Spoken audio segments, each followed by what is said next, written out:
Welcome back to Ribbon Candy Hooking. I'm Deanna. I got a lot done today considering that the kids are home from school, more snow. I was working on the March kit, Feed the Birds, the part of the monthly series, right? The months at Mousehole Farm. So I was working on that today a little bit and some other stuff that's still secretive, but made a lot of progress today. I want to show you what I did so far color-wise so you can see how I'm getting on here. All right, so I've got the grass in here. Remember, this is the sweep into March going this way, and in this direction, this little white bit here connects with the white from the February kit. If you have both of them and you're going to attach them, that connects. So it's like goodbye, goodbye winter, not really, but and maybe hello spring. So you can see I've gotten quite far here. Let me come in a little bit closer with the green. Now remember with this kit, if you get it as a kit, it comes with 2 crazy 8s, a little bit of a splotch on it there, but you know, when I work it and you can't even tell. The 2 colors that are in here are this one and this over dye. So these are both Dormill wools. And you can tell this one is a bit of a plaid, right? It's getting to be like, it's after 5 o'clock now, so it's getting a little bit darker. This one is a plaid, this one is not, but they are basically the same color, and you can see different kinds of shadows, lights, and darks of the color. So all I have to say about these are, this is how much is left over. So a lot left over of your pieces once you do the grass. And you know, I'm a big packer. As you can tell, I'm not a high hooker, but I'm a big packer. So quite a lot left over of these. That's for some other project in the future. I will say I do notice as I hook, even though it's all door wool, everything in the kit is door wool. You know, the plaid ones are always a little bit harder to hook with. Bring it in really a little bit closer yet. I always get frustrated with, let me pull you in even more.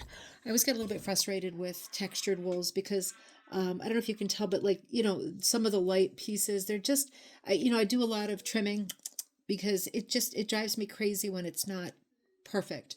The texture, they can be, this isn't particularly bad. It's not particularly ratty. It's, you know, a nice, you know, substantial fold wool with integrity, right? It's 100% wool, but nonetheless, they do have a tendency to, I don't want to say fray because it's not really fray, but there's little bits and bobs in places. If you aren't as OCD as me, you're not going to notice, but I definitely prefer working with this solid as opposed to the plaid, but I've got them both mixed in here. So it makes for a lot of variety. Let's come back. Oh, hang on. Ho, ho, ho. Sorry about that. Let's come back to some of the other colors. I just started doing the pink, right? Like the pink in the background. And it is like yet to be told, am I going to have enough of that? So you see how much I've got done so far on this side. I've got to go up around the corner and down here. And I've got this, I mean, I've got most of it left, but I'm not sure. And as I say, that's what I've used so far, like just like a small piece of both. But and this one is a little different, right? This is more of like a kind of purple, light purple. This is more of like a light pink. They're both mottled, so there's like lights and darks. But when I mix them together, I really like the look of it, right? You can see that there's a couple of little different colors going on in here, and I just find it exciting. So these are very fun color for the background, kind of early morning, I'm thinking. And I love it with the green. If this turns out to be too close, you know, I'll put tons of extra strips in so that there's no way you run out of the background. So that is a to be continued. Did you also notice that I cut up some of my black to do some outlining? I haven't outlined everywhere. For example, I didn't outline the slope of the ground, right, the horizon lines. Up here, I didn't outline the branches of the trees. I might change my mind on that. So I did quite a bit of outlining and of my piece.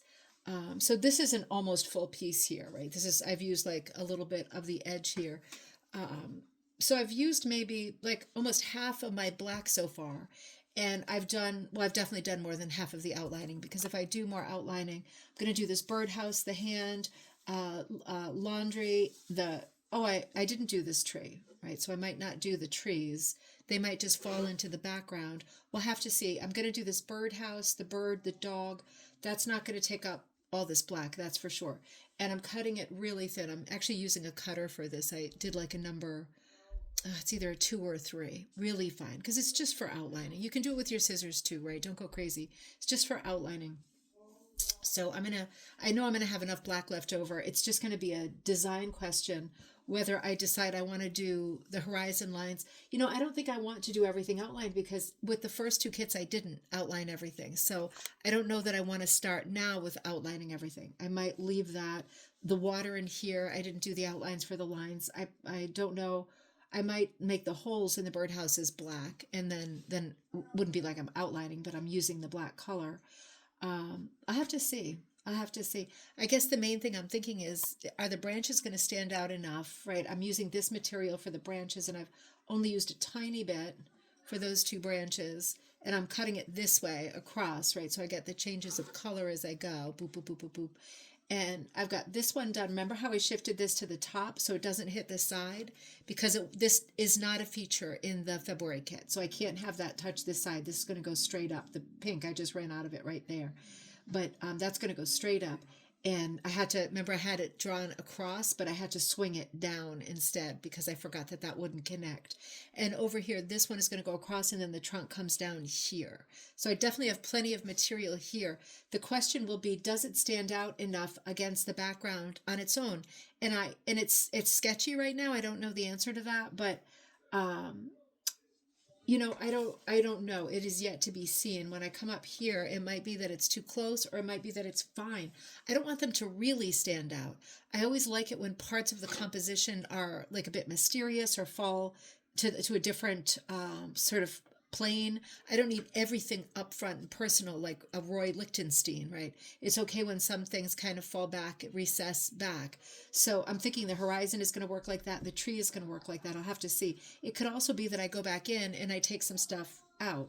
Like I just realized I didn't outline the bottom of the bird bath here, but I did outline the top, dang it. Now I'm wondering, do I want to have outlined the top? Do I really want that? Because now I'm compelled to outline the bottom, right? This bottom base and then these three dots. Oh no, that's the dog's paw. So two, well no, there's a third dot right there, right? I don't know that I want to do that. See, all of these things you figure out in the making. You can't know it all when you start. So we'll see about that. Now I used this kind of rust color, this mottled rust color for her bolero jacket. Remember when I said when I dye these colors, I always give the worst example of each one to myself, and I let you all have the better ones. I keep the worst ones. So these two that I dyed are by far the most dynamic, the most dark and the most light. This one too, the most dark and the most light. So you've got some that are more even. I feel like mine will be the lowest contrast combo. I'm still really in love with it. This rust made this dress, right? And you can see I used some of the lighter values. I'm going to try this again. Let's see. I'm going to try not to make it fall off. Okay, maybe that's a little bit better. You can see I used the rust to give some of the lighter values to the top of her sleeve. It kind of landed where it landed, but I did some outlining to help the shape of her little bolero jacket. And down here, now that is the tricky one that I was worried about. This is also a door wool. It's like a Donegal. It's 100% wool, and it's very, very thin, right? So I tried to kind of full it by making it super, super, super hot, dyeing it very, very hot, like steamy, steamy hot. And I was really afraid that it would be all raggledy-taggledy when I hooked it. And it was a little bit. I have to say, with this color more than others, I did constant like clipsies all over the place because it was driving me crazy. But with this one, I also I hand cut this one, so I made it extra wide. So for example, this is about how wide. I'd say a 1/4 inch. I'd shut up, Buttons. We love him, but my God, he wants me to go play with Lammy. I cut it like this. That's probably about, I don't know, a 1/4 inch. It's not perfect, I'm going to hook with this very piece.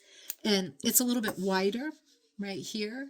And the wider it is, the less it's going to do raggle-taggle gypsy times, right? Because it's like there's not as many ends present when I've got a lot of wide pieces going. This stuff drives me crazy. I know a lot of people it doesn't, but for me it does. And I'm just doing directional vertical hooking down here on the skirt. So I'm going to finish cutting this up later, and I'll be using more of these pieces and just going straight across all the way with that.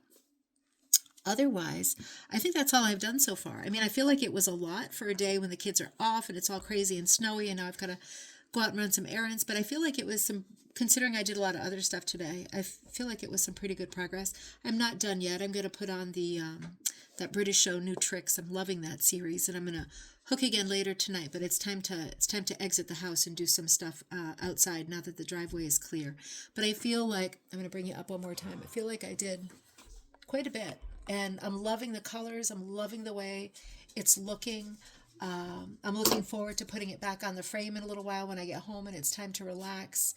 But I feel like it's really coming together. And in my mind, the biggest things right now are, oh, and remember, lint ball is like a caramel color and lunchbox is like more of a brown. So I'll decide which I want where.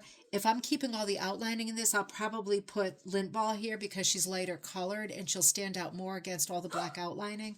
And then laundry would be good over here because the tree is really light. So that would be good contrast there. It will become a question of if laundry is outlined the way lint ball is outlined over here, is that okay for her to be outlined and for the tree to not be outlined? And if that's the case, what I might want to do is cut just the darker stripe first, just a piece of it horizontal, and hook that to the bottom side of the tree so that there's like a darker outline. You know what I mean? Rather than having it like this, like stacked color, boop, boop, boop, boop, boop. I might want just a darker stripe right here if she's going to be outlined to kind of meet with her dark silhouette. You know what I mean? So we'll see how that goes. But once I get finished with these big parts, then I will be, these are the colors for laundry and lint ball. So I'm thinking of this one over here for her and this one over here for her or him. I don't know. And then I'll start thinking about like where to put my bling colors. Like this is the inspiration bling I showed you yesterday. So, will they all be yellow? Probably not, but I'm thinking this one will be yellow, like featured. And the birds, I don't know yet. I don't want it to be like a complete rainbow because, as I said, I feel like that's too much of a summer spoiler. I want it to be a bit subdued and restrained with like a couple of pops of color. So I have to really think about how much, for example, white I want to put in this. It's going to be white here, but do I want a couple of the boxes to be white just to keep it a little bit tame? I'm seeing white and gray on the horizon for the bird bath as well. But I'm going to put the main colors in that are the crazy 8 colors, and I'm going to think about step back, see how it looks, see what's missing in terms of dark, light, dull, bright, and then I'll be able to make a really good decision about, do I want to outline more? Because I'm sure I have the black material to do it. I'm sure I could make it outlining the whole thing. It just becomes a question of, I want it to look like the previous two. Well, I'm reaching for this one right now, and I have to say the horizon line for February is hooked, right? I didn't hook everything. I didn't hook the tree. I didn't hook the hearts. I didn't actually hook around the silhouettes of the dog. So that might be a mistake. I might have to rethink that later. But then again, if these are my colors here, might be high contrast enough. I'll have to see. Everything is, you gotta see, but I didn't outline everything here. I outlined a lot, but not everything. So I'll have to compare this one to February and also to January, where I didn't outline everything here either. I didn't outline the dogs on this one. So it might be that I pull out the outlining on the dogs. It might be that it has to be like that just for consistency. It can also be that not every month is exactly like the month before. It doesn't have to be like that. But I do know that these 3 are connecting across, and I do know if I connect all of them together, I am going to want to see some consistency. I'm not going to want to see a total crazy quilt patchwork of nonsense. I want to see some things looking unified, So we'll see how it goes. I'm in the stage now. I'm about a quarter of the way through, maybe a little bit more, and I need to make decisions as it fills in, and I need to make good decisions at that because I know you all want the best version of this possible, and I want to send you the best version of this. And of course, you're always, feel free to fiddle with anything that I do. Nothing I do is precious or. I just saw this brown. I think I might use this brown for her little boots in here. I'll have to see. Although last time I gave her those pretty gold boots, I could bring the gold boots back, but then it might match too much with this. Might want to give her something like red boots. I don't know. We'll figure it out when we get there. You'll see next time I make some progress. Maybe I'll record a video tomorrow. We'll see how far I get, and you tell me where you think the trouble areas are too, because more brains. My brain doesn't work very well most of the time, so more brains is very helpful. I'm going to keep going on this. You all have a great afternoon, and I'll definitely have this up by early next week. And I know I only have 6 that are available because all the rest are already subscription ones. So if you know that you want this series and you started it, make sure that you let me know so that that one doesn't go up for sale, because they will sell out like immediately with the subscription ones in play. I don't mean to scare you, and it might be that in future months that I get tired of using the textured wool because it's just a bit more ratty to hook with, in my opinion. I think that's a known thing, not a Dormill thing. It's just a known thing. It might be that I pull away from those and start doing more modeled or hand painted wools as parts of these kits. But if that's the case, then I will do larger quantities so I don't have to stock all the plaids and everything too. It might be that I start doing that and then I could offer more of these kits. But for the moment, make sure that I know if you're planning on getting it, because we don't want this to be like concert tickets where you log on and it's like, oh my God, they're already gone. That can be so disheartening. Believe me, I know. I'm from the era of trying to get Def Leppard concert tickets, right? I remember those days. It's not good to compete. So make sure that I know, and I will give you an update tomorrow. We'll see how many problems I solve and how many new problems I kick up. I'll see you next time at Ribbon Candy Hooking.